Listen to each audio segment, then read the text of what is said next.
start. No confidence motions have become such a routine that we are not at any rate as such not bothered by their frequency except that by repeated and unsuccessful use their utility will be blunted.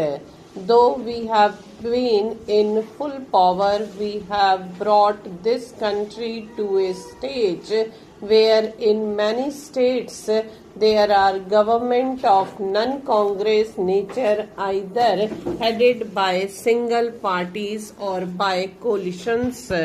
This in itself is proof that we do not want to cling to power, that we do not want to act undemocratically. The fact is that the Congress party allowed the constitution to work. I am saying allowed because in other countries which have a constitution, there are parties which have adopted other methods and have not functioned like this. This has happened in many countries of the world, and it is an aspect that we cannot ignore. There is a changed situation in India, but it is not a sudden change.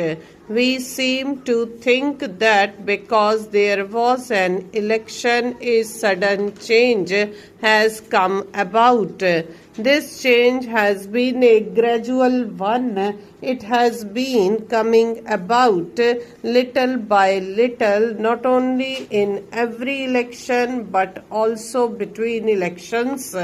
We have been watching the change coming over the people, and we have been consistently saying that these are the growing pains of democracy, that these are the roots which democracy is striking in our country. We have encouraged this, and today we see entirely new situation. One of the first things that I did was to extend my hand of cooperation and friendship to the non-Congress chief ministers of certain states.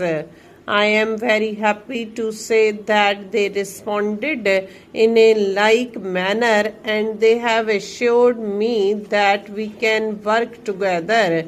It is not an easy situation because not only there are the economic and food situation difficult, but the whole complexity of this new political situation is there. But we will not fail for want of trying. That is the utmost we can say on this issue. So I think it is extremely unfair of members of the opposition to pick out one instance where things have not gone smoothly. Everywhere else where there are non-Congress governments, the transition has been a very smooth and even speedy one.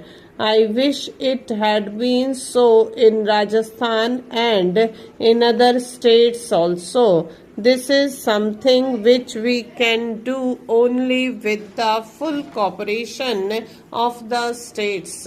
It is something which we must sit down and discuss and formulate a plan which can be carried out and implemented in all parts of the country. Some have said that we would rather starve than import food. I am afraid I cannot agree with this, and I feel that it is an irresponsible statement to make in the present conditions. When I talked of cooperation with honorable members outside, it was not on small matters of procedure and things like that, although they are important, and if we can work together, it is a good thing. But far more important is to get cooperation in matters of national importance and of life and death for our people. Certainly, food comes in that category. Food and drought relief are the foremost problems for us. Last year we faced the same kind of problem, and it was only through a Herculean effort that we were able to avert a great human tragedy. This year is even more difficult because reserves are depleted and there is considerable uncertainty about supplies. The minister has already outlined the program of short-term crops, and we must all see that this program is made a success. There is also the need to accelerate intensive cultivation programs all over the country. Many steps are being taken to deal with the immediate problem in Bihar and eastern UP. Some people here mentioned Rajasthan. I would like to say that we have not forgotten at all that Rajasthan also faces this problem, and so do areas to other states. There was the Joint Emergency Committee for Bihar set up under the Food Minister with the Bihar Chief Minister and his colleagues. It has already met 3 times. Drinking water is an acute problem in Bihar, and schemes worth over rupees 5 crores have been sanctioned by the central government. The election have thrown up certain political challenges, but the real challenge is the economic challenge of prices and production. Many honorable members opposite have talked about the economic situation. This is natural because it is a serious thing, but as usual, the diagnosis as well as the treatment has differed from person to person. This is what I mean when I say that we should get together on certain things.